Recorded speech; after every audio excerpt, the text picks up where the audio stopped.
Prenez juste un instant, asseyez-vous confortablement et écoutez-moi attentivement. Entendez-vous cela? Ce sifflement aigu et lointain, ce bourdonnement persistant qui semble provenir du centre même de votre crâne plutôt que de la pièce qui vous entoure. La plupart des gens appellent cela des acouphènes. Votre médecin traitant vous a probablement dit que c'était simplement lié à l'âge, une usure naturelle à laquelle on ne peut rien changer.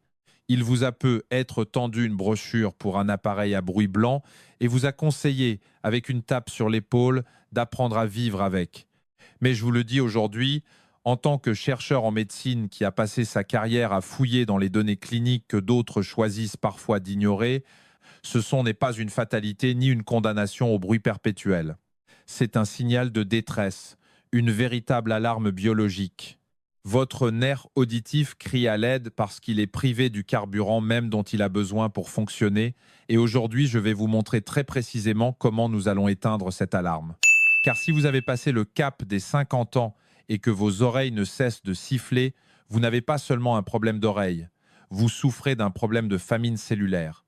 Et tant que nous n'aurons pas apaisé cette faim, le bruit ne s'arrêtera jamais. Je suis le docteur Karim et je vois des patients comme vous chaque jour dans mon cabinet. J'aimerais vous raconter l'histoire d'un homme nommé Roberto, un brillant architecte de 62 ans vivant près de Lyon. Lorsqu'il s'est assis dans mon bureau il y a 7 mois, il n'était plus que l'ombre de lui-même. Il n'avait pas dormi plus de 4 heures par nuit depuis 3 ans. Il m'a dit avec désespoir que les spécialistes trouvaient tous ses examens normaux, mais qu'il avait l'impression de perdre la tête. J'ai examiné ces examens dits normaux, et je vais vous répéter exactement ce que j'ai dit à Roberto.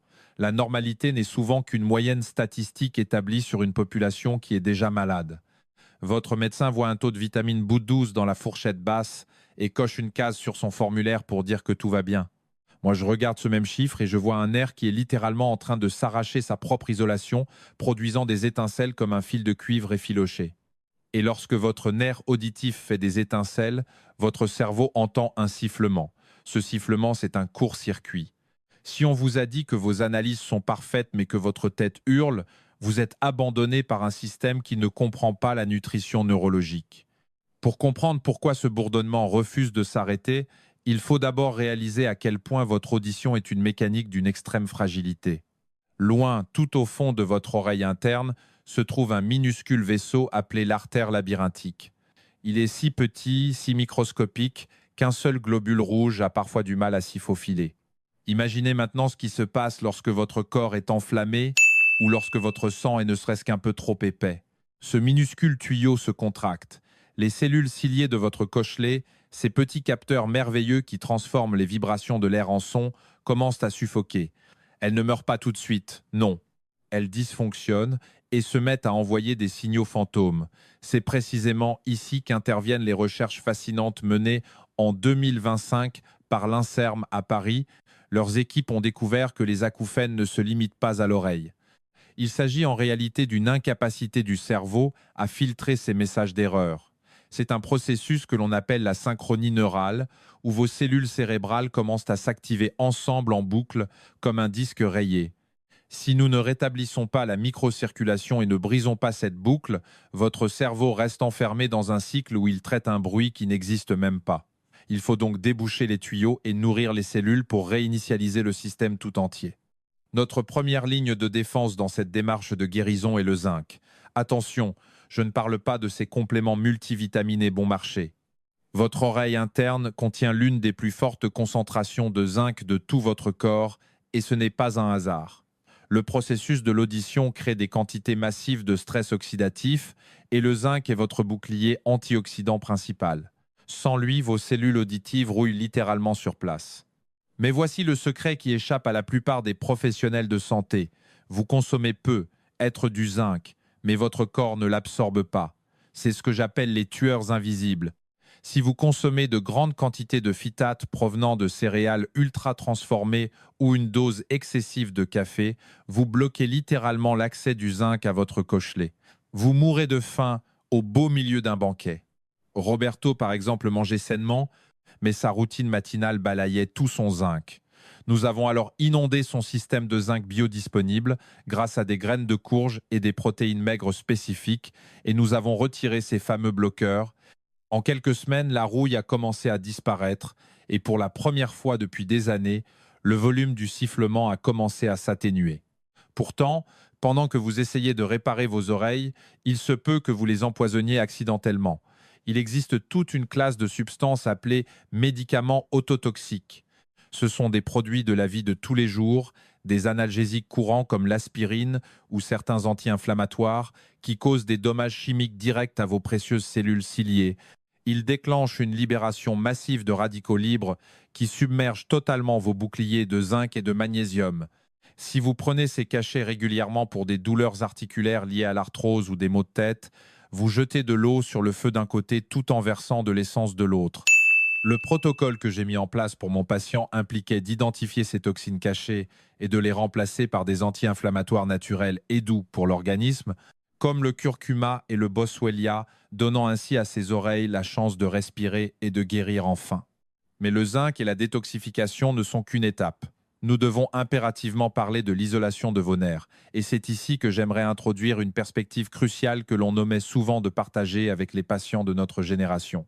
En vieillissant, notre système digestif subit une baisse naturelle de l'acidité de l'estomac. Cette acidité est absolument indispensable pour détacher la vitamine B12 des aliments que nous mangeons. Ainsi, même avec une alimentation traditionnelle parfaite, votre estomac perd de sa capacité à absorber cette vitamine vitale.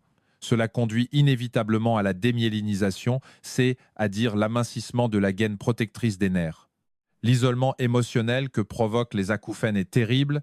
Il vous coupe des repas de famille animés, du rire de vos petits-enfants, de cette douceur de vivre si chère à notre culture. Et tout cela peut être aggravé par un simple problème d'assimilation digestive qui détériore votre système nerveux. Lorsque la gaine de myéline est trop fine, les signaux électriques fuient et votre cerveau interprète cette fuite comme un bourdonnement constant. Peu m'importe si vos résultats d'analyse sanguine se situent entre 300 et 400 picogrammes, pour un senior souffrant d'acouphènes, c'est une carence sévère. Nous avons besoin de vous rapprocher des 800 pour espérer entamer le processus de réparation. Vous êtes-vous d'ailleurs déjà demandé pourquoi ce sifflement devient insupportable lorsque vous êtes stressé ou contrarié? C'est à cause d'une substance chimique appelée glutamate. Le glutamate est l'accélérateur de votre cerveau. Sous l'effet du stress, votre cerveau inonde le cortex auditif de cette substance. Et si vous n'avez pas assez de magnésium pour agir comme une pédale de frein, vous entrez dans un état d'excitotoxicité. Vos nerfs s'activent si vite et si fort qu'ils commencent à s'autodétruire. C'est la fameuse tempête de glutamate. C'est la raison pour laquelle vos oreilles hurlent après une longue journée éprouvante ou une mauvaise nuit. Nous devons réactiver manuellement ce frein en apportant à l'oreille interne les bonnes formes de magnésium, notamment grâce aux amandes, aux avocats et aux beaux légumes à feuilles vertes de nos marchés. Nous baissons le volume de votre amplificateur interne. Nous disons littéralement aux nerfs de se calmer. De plus, si vous pensez que la vitamine D ne sert qu'à consolider vos os pour éviter les fractures, vos connaissances doivent être mises à jour. Les recherches publiées dans une grande revue de neurologie au début de l'année 2026 ont complètement bouleversé notre compréhension. La vitamine D3 est en réalité un puissant neurostéroïde. Elle régule l'expression de centaines de gènes dans votre système nerveux, y compris ceux responsables de la protection de votre voie auditive. Les conclusions étaient claires, les personnes souffrant d'acouphènes chroniques présentent des niveaux de D3 nettement inférieurs. Pourquoi ? Parce que la vitamine D3 est le chef de chantier des réparations de votre corps. Si le chef de chantier est absent, les travaux ne sont jamais terminés et vous restez coincé dans une spirale inflammatoire. En France, beaucoup d'entre nous fuyons le soleil ou utilisons trop de crème solaire. Vous avez besoin de ces 15 minutes de soleil matinal direct ou de privilégier le saumon sauvage et les bons œufs fermiers pour donner à votre nerf auditif l'énergie nécessaire à sa reconstruction. Et ce n'est pas tout. Avez-vous remarqué que le sifflement est souvent plus fort au beau milieu de la nuit? Ce n'est pas seulement parce que la maison est silencieuse. C'est parce que vos oreilles obéissent à un rythme circadien. La nuit, votre corps tente d'entrer en phase de réparation cellulaire. Si les matières premières ne sont pas là, le zinc, la B12, le magnésium, le processus s'enlise, le cerveau détecte le signal défectueux et l'amplifie pour identifier le problème, créant une boucle de rétroaction neuronale. Pour y remédier, votre dernier repas de la journée doit être riche en nutriments essentiels pour le système auditif. Et pour que ces nutriments arrivent à destination, nous devons fluidifier votre sang. L'oreille interne est alimentée par des vaisseaux microscopiques. Si votre sang est chargé de marqueurs inflammatoires, il devient visqueux et ne peut physiquement pas livrer ces précieuses vitamines. C'est là que les oméga-3 entrent en jeu, agissant comme de véritables lubrifiants auditifs. Lorsque vous associez cela à des vasodilatateurs naturels de nos cuisines, comme l'ail ou le gingembre, vous ouvrez grand les vannes. C'est ce qui s'est passé au 4e mois de suivi avec Roberto. Il m'a dit: docteur, le bruit est toujours là, mais il est lointain. Il ne monopolise plus mes pensées. C'est le son du sang qui atteint enfin le nerf auditif. Alors, qu'est-ce que cela signifie concrètement pour vous ce soir? Je veux que vous vous engagiez à préparer ce que j'appelle le dîner de sauvetage auditif. Imaginez un beau pavé de saumon sauvage cuit au four pour faire le plein de vitamine D3 et d'oméga 3. Accompagnez-le d'une généreuse salade de jeunes pousses d'épinards pour le magnésium, parsemée d'une grosse poignée de graines de courge crues pour le zinc. Assaisonnez le tout avec une excellente huile d'olive vierge, un filet de citron frais et un peu de gingembre râpé pour relancer la microcirculation.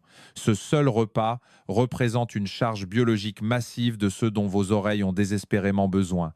Ne vous attendez pas à un miracle en 24 heures. Vos nerfs ont mis des années à s'affaiblir, ils mettront des semaines à se rétablir.